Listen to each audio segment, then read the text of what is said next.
We were in a workshop once with a former client, and we were talking about their company values, and the word integrity came up. Now, the funny thing is when we started talking about what integrity meant to them, they kept using a lot of the same language that you would hear from another company.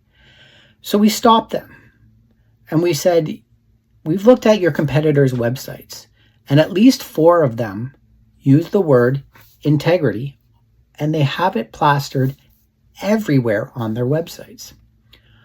So what does integrity mean to you? Like, what does it look like in action?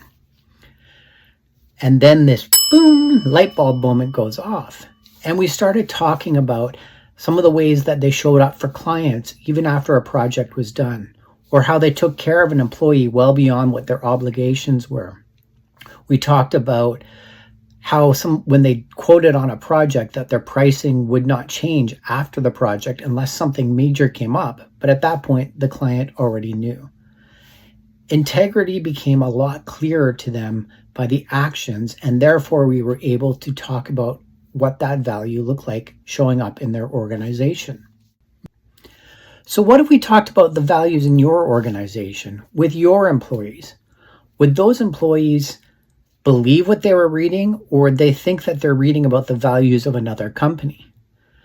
A Gallup study found that only 27% of employees actually believe the values that their companies talk about.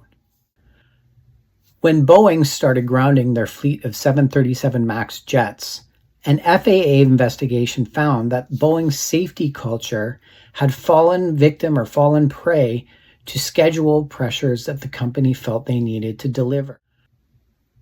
Safety became a wallpaper value for Boeing, and values become wallpaper with small compromises that are made over time. What about your organization? Are your values lived, or have they become wallpaper? Here's a simple test you can use to determine whether your values are lived or wallpaper. If you pull up those values and you read them, would a frustrated former employee think that those are a punchline, or that those are something that your company still lives? That in itself will be the answer that you need to determine whether you have wallpaper values or lived values. Answer that